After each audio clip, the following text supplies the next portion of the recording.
of you doing today? Hello, Hey, we're how are good. you? How are you? Oh, great backdrop, by the Love way. that. You know what? I'm hiding your face, but like, That's cool. It's like it's your, It's your hair as hair. well. Yeah. It's great. there's a line in a movie that I really loved, and it's they think you're bad because you're not doing what they want you to do.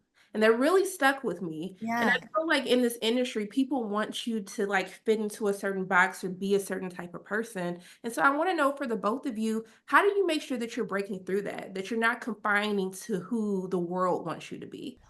Whoa, that. that's a great question. That is also, by the way, I think one of our favorite lines. Yeah. And there's just, I think the way you performed it, there was such an electricity about it. And I think it's so important to remember that because I think that, a lot of this movie is about repressed intuition and rediscovering that voice inside of you and pushing exterior voices farther away to make room for that voice. And I think that's a huge process. I don't know about you, but that I have to go through a lot, especially when trying to create, because there's so much fear involved with creating, right? And so you really have to be quiet and listen to that voice and listen to the people around you who you really trust. And did that answer your question? Sorry, it was okay. I'm taking notes in my head right now. What would you say? I mean, yeah, I just kind of want to echo that and like copy you again and Do say it. all the same things because it is.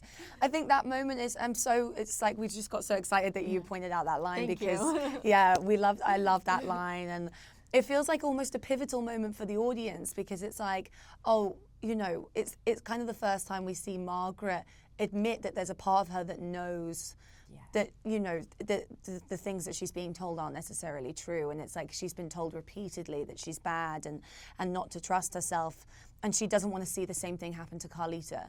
So like there's this moment of like this bonding moment between the two of them there where it's like they almost feel like they're the only thing that the other one can rely on in the world. And it's just a nice pivotal moment, I think, for Margaret, where we understand that she's starting to see what we see. And it's just, yeah, it was an important line. I think it was in my audition as well. And so it was a good line.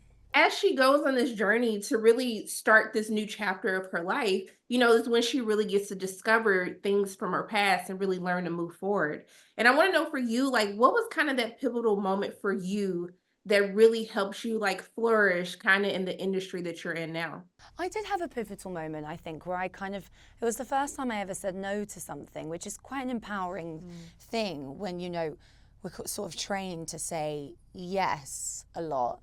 And I was 18 or 19, and I've been in this business since I was 11, and I sort of would always just lean on the fact that I was very agreeable, and it was something that was ingrained in me, and something that I valued above, even respecting myself at the time. And at 18, you're still a child, and you think that you're not, you think you're a grown up, and that you know everything, and but I was so worried about being perceived as difficult or being perceived as, like, I was going to swear, but I didn't, being perceived as a B word, that I kind of lost a lot of respect for myself, to be honest, because I just kind of said yes to everything. And I remember the first time I said no, that I wasn't comfortable with something. And I realized that it was an okay thing to do. Not to be negative and say, saying no, but sometimes that's just as important as saying yes. And yeah, I think I look back on that as a pivotal moment because I realized that, I do have a voice in this industry, and I can express when I feel uncomfortable. And shooting this movie, to bring it back to that, there was never a moment where I felt that way. And I feel like with Karsha and I, it was always like Karsha would never ask me to do something she wouldn't be completely comfortable doing herself. And also as like viewers, we would be, something that we would want to watch. Sometimes you watch something and you think like, oh, that's kind of icky, and in a way that like you feel for the woman that's performing it. But I think in this one it was all really empowering. And I'm sorry I talked for so long. You go. No, that was a perfect answer. So I'm just gonna let that actually one rapping be. by That the was end great. of it. Yeah, sorry. Oh no, I want to give you the final word. Arkasha, if you had anything to add or no? Oh yeah, sure.